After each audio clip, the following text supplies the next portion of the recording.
Friends, this is what solidarity looks like. This is what human rights activism looks like.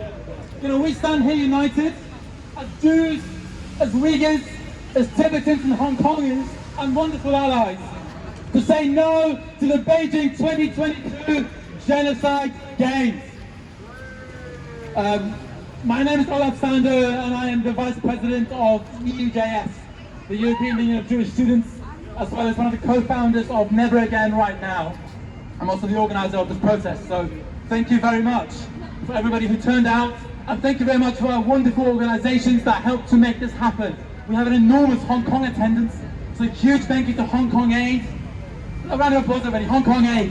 Thank you very much to Free Tibet.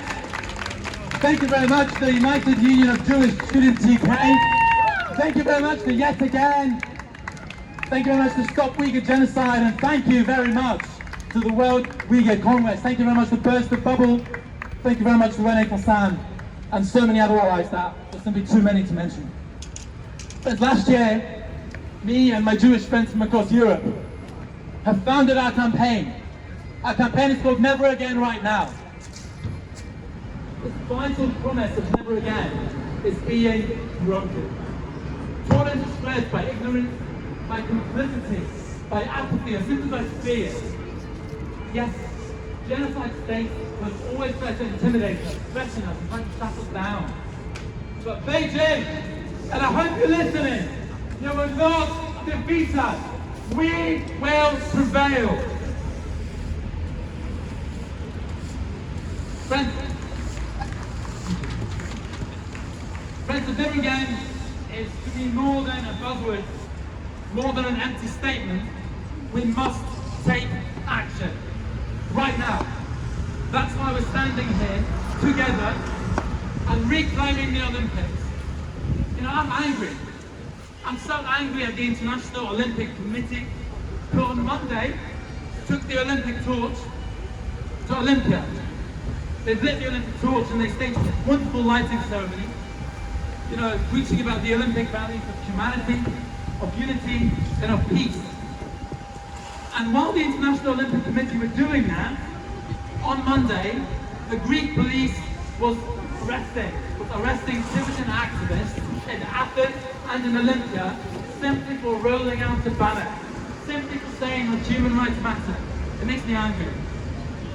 You know, and it's nothing controversial to say that. No to genocide games is not a radical position. It's a common sense position. It is simply saying what is right. You know, the Olympics must not be held in a country that commits genocide and tramples over human rights. This is not a radical message. So while the Beijing torch is a torch of hypocrisy, of hate, and of lies, our Olympic torch is a torch of hope and of human rights. This is why we're here, friends, to reclaim the Olympics and to say that this Olympic torch, the Beijing torch, belongs to all of us, to Jews, to Uyghurs, to Tibetans, and to Hong Kongers. And thank you very much for all those that took part in the relay. You know,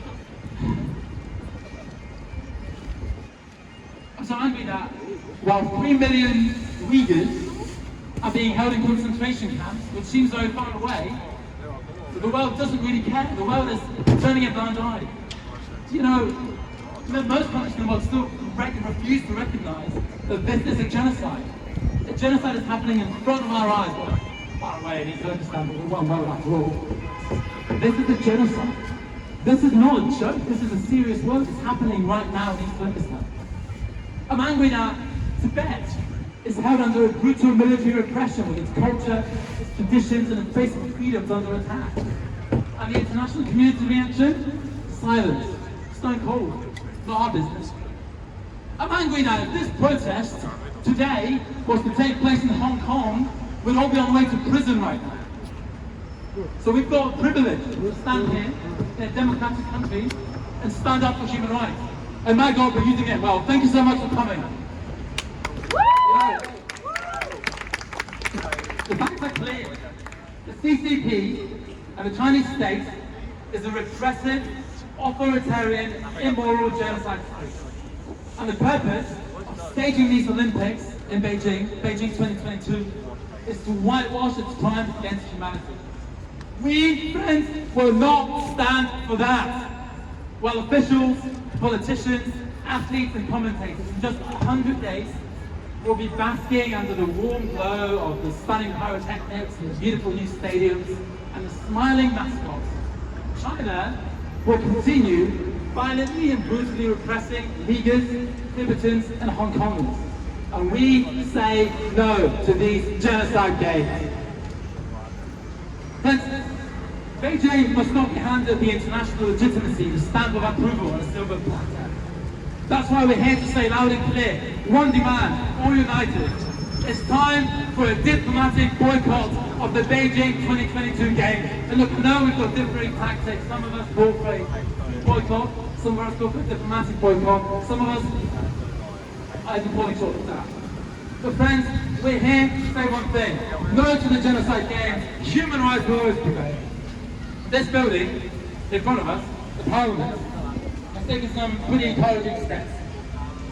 Steps which are often down to the hard work of our allies, such as, yet again, to stop Uyghur genocide, such as the wonderful Regina Macron from the World League Congress, who have been relentlessly pushing the fight in Parliament. Now, this Parliament adopted the genocide amendment, recognising the genocide in Xinjiang, and calling for a diplomatic boycott.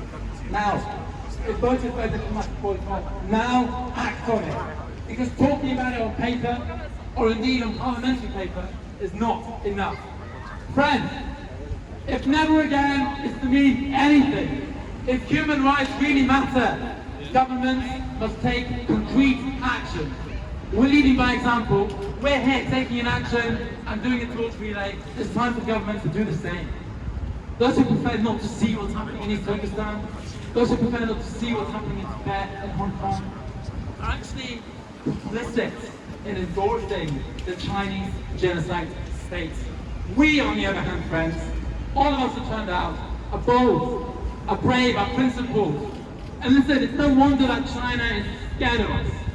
China is scared of us because China refused to hold an Olympic torch relay. This is the first time in decades that torch relay is not happening. So this is now up to us to reclaim the Olympics with the Olympic torch, and we're doing that right here, right now. Listen, I'm going to end on this, because we have plenty of other speakers and I want to give them the floor as well. As a Jew, my people have endured genocide and statelessness and persecution, not just during the Holocaust, but for decades. We often ask ourselves, why was it that the world was silently watching and didn't say anything? Why is it that while Jews were dying in the gas chambers and the concentration camps of Auschwitz, why did the world take so long to act? Why did they not bother to care about human rights, you know? This is why, as Jews, and I'm delighted that Never Again right now is a Jewish-led organization with a wonderful coalition of all the groups. This is why we must stand up for the genocide, not to make a political point, not to get nice photos out of it or anything. We're here because this is a matter of life and death. This is a matter of survival or of the death of our civilization. Our humanity is on the line, and we are here today to reclaim the Olympics, to say no to the genocide games, say no to genocide games, say no to genocide games, say no to genocide games. Friends, thank you very much.